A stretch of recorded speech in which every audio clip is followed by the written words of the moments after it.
this lesson could be uncomfortable. What I mean by that is you may learn things you did not know. You may learn things that shock you, and you may learn things that cause you to ask questions. Does my teenager know that? Does my child know that? And that would be the exact point of this lesson. Hello everyone, I'm Jonathan Burns, and thank you for joining me on Danger Zone, Parenting in the Digital Age. Today we're looking at dangerous apps. And what we're doing is we're looking through 4 different handouts of this particular segment of Danger Zone. We chose specifically to do this only in one occasion because we're simply trying to get you the information that you need. Plus there is the fact that technology is always changing. Some of the apps we're going to talk about tonight have already went away, and we're going to notice that there are replacements that have taken care of those apps and their early demise. What I want you to know is how this particular segment came about. I did this series live, and what I did is a 4-part series. We've since expanded it to a 9-handout series.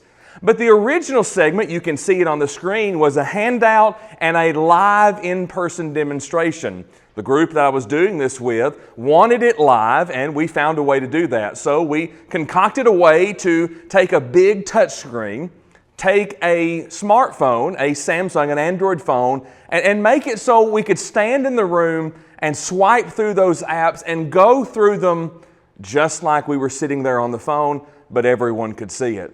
We created 2 different profiles. We created about a 14, 13-year-old boy profile, gave them names and interests and ages and all these different likes.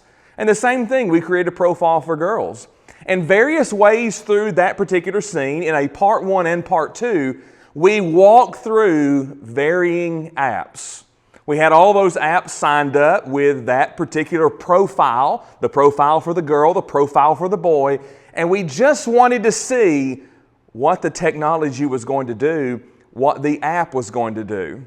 Now, unfortunately, in 3 different occasions over 2 nights, the crowd that was there was exposed to things that I wish had never happened. One app we're going to talk about tonight was a video chat app, and basically it gave you random video chats from people around the world. Well, there was a man on there trying to chat with our make-believe girl, and he exposed himself to everyone in the audience. That is the danger that is before you. There is 0 control, 0 regulation. There is nothing but openness and a lack of restraint. So we're going to go through 4 different handouts of apps together today. We'll talk about them as we go through and describe how you can get them in the beginning, here in just a moment, and again at the end when this lesson concludes. If you want to get these materials, you can scan the QR code that's on your screen, or you can go on your computer to digitalmissionwork.com. There, click on the Danger Zone tab. You can download all of the handouts. You will have accessibility to all of these video lessons, and you will also have a PDF version of all presentation material, the data that we're using, such as you're seeing on the screen during this lesson, so that you can have all the materials available for you. What we want to do is put the materials in your hands so you can be prepared to make decisions in your family. We're going to look at 4 different segments together today. We're going to see dangerous apps, part 1, 2, and 3. And then in a newer segment, most popular apps among teens. Now these segments are designed simply so that you have the information. I'm going to show you what the icons look like. I'm going to tell you what the apps do and other information that you might find necessary to know right now. Then you can dig on further as we go through. The first app that we're going to look at today comes in Dangerous Apps Part 1. It is the Chat Spin app. It has been downloaded 5 million plus times and has 126,000 reviews. The purpose of this app is random video chat. It allows users to randomly chat with people from all around the world. Here's the why worry. real-time sexual content and unwanted sexual advances from adult predators. This is the app that I was discussing just a moment ago, where we had created our profile of our girl. She was 14, she had likes and interests, and we built those all in to her profile. We had a man show up on our chat spin, and he exposed himself in the first 3 seconds. I don't know about you, but that is uncontrollable. And what I mean by that is the person that's doing the swiping through the chats cannot control what happens on the other side of the screen. I want you to think about this for just a moment. 5 million people have downloaded this app. Imagine what is out there. This is just one of many in the Dangerous Apps Part 1. There's another. It's in the Dangerous Apps Part 1 segment. It is IMVU. Now, that stands for a variety of different things, but it has been downloaded 10 million plus times and has 650,000 reviews. It is an avatar-based app, and it focuses upon role play. Users can chat with others across the world with their avatars that they have created, and chat rooms are completely, notice this, unmoderated. Obviously, as we've just seen in ChatSpin, the same is true with IMVU. Sexual content and conversation rule these worlds. Female users are bombarded with questions such as, how old are you? Now, I want to pose something for you, and I just want you to think about it. Let's say you have our mock 13, 14-year-old girl, and those are the questions that she is being asked by any of 10 million people who have this app. Just think of the dangers of a mind that is not fully developed. Now, certainly I said that not in a disparaging way toward females, not in a disparaging way toward younger males, but we see the youth. We see the lack of experience in life, and we can see the openness of questions that might be answered. You see, this is only 2 inside the scenes of Dangerous Apps Part 1. You can go to the website that we listed earlier, and we will at the end of the lesson, and you can download the rest of these and see more in Dangerous Apps Part 1. We move now to Dangerous Apps Part 2. I want to share you 2 more that will get your attention. The first is Tinder. Now, this is primarily an adult app. However, there have been attempts in the past, and I'm sure there will be in the future, to make a younger version of this. However, all you have to say is you are older than a certain age. There's no verification. The purpose of this app is very simple. The app is described as a fun way to connect with new and interesting people around you. The problem that creates is this app finds others in their location and allows others to view the photos and allow instant messaging based on the location of your app. In other words, geographically centered, this app looks all around you to see how many others have that app. The things you have placed on that app have unrestrained access to those that are around you. I think you can see the danger in an app such as this. It has been downloaded 100 million times and has around 7 million different reviews. What this tells me, and hopefully it tells you, is this app is very popular across people of all age spectrums. The next app that we're going to discuss is rather interesting, and I say it that way for this. 1 year ago, this app was alive and vibrant. It's much different today. Let me tell you about Whisper, and then I'll tell you what's different. The purpose of this app and its motto is share secrets, express yourself, meet new people. It's also location-based. This means anonymous accounts give the opportunity for messages or confessions or images or other things of graphic nature to be sent without restraint. Now, at one point in time, this app was available in the App Store, both in the Apple Play and in the Google Play App Store. This app no longer exists. However, something happens in the digital world. When one app goes away, others begin to take its place. The most popular replacement for Whisper is Hush, Express Freely. It has been downloaded 100 plus times or 1,000 plus times at this point with 671 reviews. There are 4 other apps that have also tried to take the market share that Whisper had. So every time an app goes away, which can be a good thing, I think Whisper falling away was a good thing. But 4 or 5 or 6 or 7 or 8 or maybe more are going to be lined up to take its place. What am I telling you? This is a revolving door. It is always changing. Now, originally, Dangerous Apps Part 1 and Dangerous Apps Part 2 were the only 2 parts that existed. Within 6 months' time of the original teaching of this class, an entire other segment of apps was created. New apps were repurposed, all sorts of things happened, and thus we have another list of apps. Let me share with you 2 from Dangerous Apps Part 3. This app is called Zoomerang, and the purpose of this app is really popular among young people.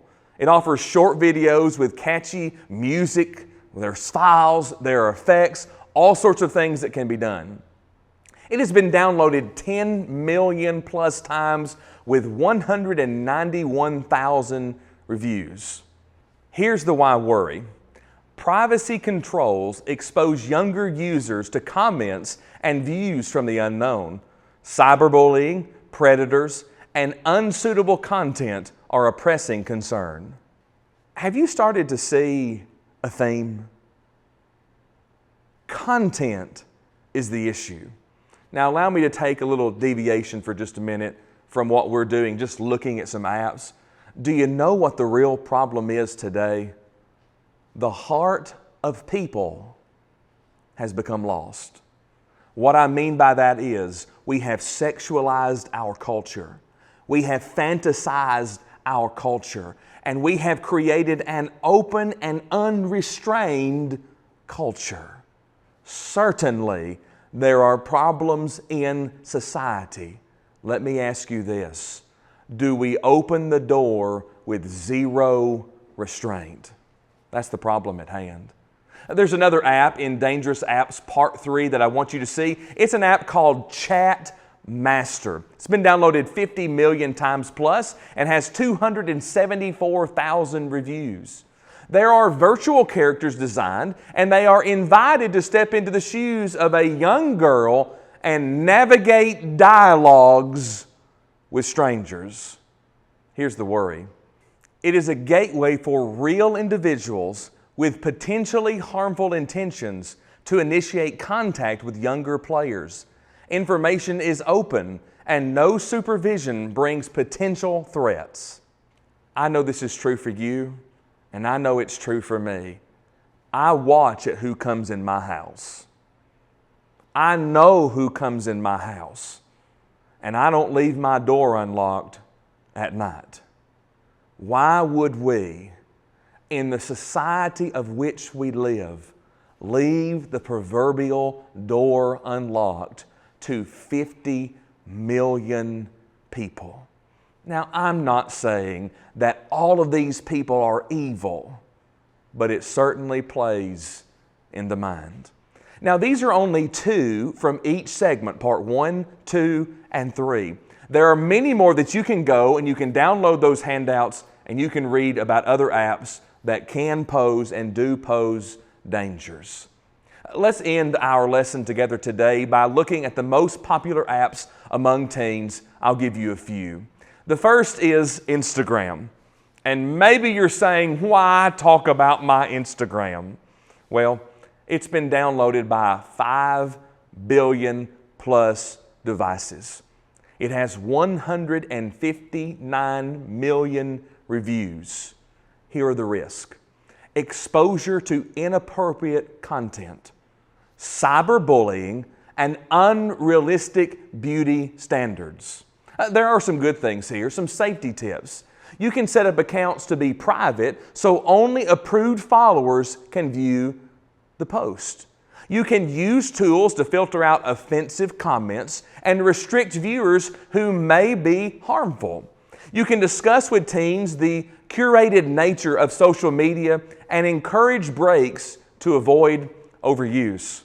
One of the great things that's happened recently with this particular app is they have built in among the app the ability to have parental guided accounts. In other words, you can establish an account in your child's name and you can filter out things that they do or do not need to see. I do want to share with you something that is true across all of these apps. It's links. And what I mean by links is simply just like with Instagram. After you go to the page that's to be viewed, usually at the top there's some kind of web link that you can go. There are various names for these web links, but basically what it is you can click there, you can go to another page, and there is now unlimited access to varying content. Many times, this is a gateway to adult sexual content. These links are not designed for education purposes. They're designed for nefarious purposes. So even if you filter certain things out, there is still the danger of the links. The app does not know what is. So many look at Instagram. Many today, at least among teens, use Snapchat. Now, Snapchat has been downloaded by 1 billion plus devices and has 36.7 million reviews. Here are the risks. Disappearing messages can encourage risky behavior, and location sharing, Snap Map, can be dangerous. Here's some good. You can turn off the location sharing, the Snap Map feature, and set it to ghost mode. You can remind your teens that screenshots of third-party apps can save snaps, even if they're there only temporarily. And a regular review of who is on their friends list is a must by parents. I'm going to go ahead and say something that I think you need to hear. I want you to hear it from me. I want you to hear it now. I want my kids to hear it. My children will never, I repeat, never. Your children should never, I want to repeat this, never have Snapchat. By the way, husbands, wives, you should never have Snapchat. I can tell you of husbands and wives, I won't do it, but I can tell you of people that I have sat in my office in marital counseling because Snapchat provided the gateway to unfaithfulness. This app is dangerous. Yes, I know there are other more popular apps, and yes, I know teenagers love this app, but it is at the highest point on the list of danger. I want to give you a third one now. It's TikTok. 1 billion people have so far downloaded this app, and there have been 64.5 million reviews. Its risks are inappropriate content and harmful trends and predators. You can use family pairing to build some safety tips. This feature links to a parent's account so the teens can have content filtering and even screen time limits. You can encourage reporting inappropriate content, videos, or comments, and keep the profiles private to control who interacts with the post. This is probably the most popular app today for mindless scrolling. Now, I'll go ahead and tell you, I have this app on my phone. I find it to be humorous. I find it to be interesting, but I will tell you this. In all the research of the 3 different segments of apps, TikTok, Instagram, X, formerly Twitter, are at the high list of not just predators, but adult content. Now, certainly that can be navigated, but you need to understand those links go out to other places And these three carry a high regard, but this one particular app is used heavily among young people today. There's a fourth app. It is Discord. Now, this app is very useful. It's been downloaded by 500 million plus people with 6 million reviews. Its risk is this: exposure to explicit content in unmoderated servers and cyberbullying. The safety tip is this: join servers that are appropriate to the teen's age group. Disable direct messaging from strangers in privacy settings. Discuss proper online behavior and encourage reporting of harmful interactions. This is also one of those apps that I use. I have both the mobile version and the desktop version. I don't know if you know this or not, but I'm kind of a nerdy fella. I use Discord to pay attention to certain network applications that provide different content and different products. I use this application to keep up with certain things that happen around the world. I use this particular application to communicate with various production groups of which I am a member. It can be good. Don't miss that. Some of these apps can be, notice it, some can be good. But there are also dangers, and I don't know if you notice this or not, explicit content seems to be the greatest problem. The last app I want you to see is called Kick. It's been downloaded 100 million plus times with 2.5 million reviews. Its risks are this: anonymity makes it easy for predators to contact teens. You can use some safety tips with this. You can monitor account creation and usage. Encourage teens to communicate only with people they know in real life, and avoid apps with poor moderation such as Kick for younger users. I want you to see something. If we need to take it away for younger users, it's probably not good for teenage users. So we're seeing two different things really come to the forefront of our minds. The apps that allow for contact with those who are unknown and the explicit material provide a dangerous and volatile segment when you put those things together. Now, there are other most popular apps among teens. You can download this as handout number 9. We'll also talk about video and entertainment, gaming, creative apps, and even educational and productivity apps to help teenagers do better as we focus forward. What we've done is fourfold in this segment: part 1, 2, and 3 of Dangerous Apps, most popular apps among teens. I want to encourage you to go to the website and download these materials. They are all free. This video lesson will be there. The handouts will be there. And then the presentation data that was used to make all the graphics will be available for you to download. What we want to do in discussing these dangerous apps is to put the information in your hands and give you something that you can use to have conversations. The greatest way to stop problems is communication. Yes, it might come to a point where you have to take that phone away, or you have to take that tablet away. But I encourage you this. It's something we encourage in every episode of Danger Zone, Parenting in the Digital Age. Be the parent, not the friend.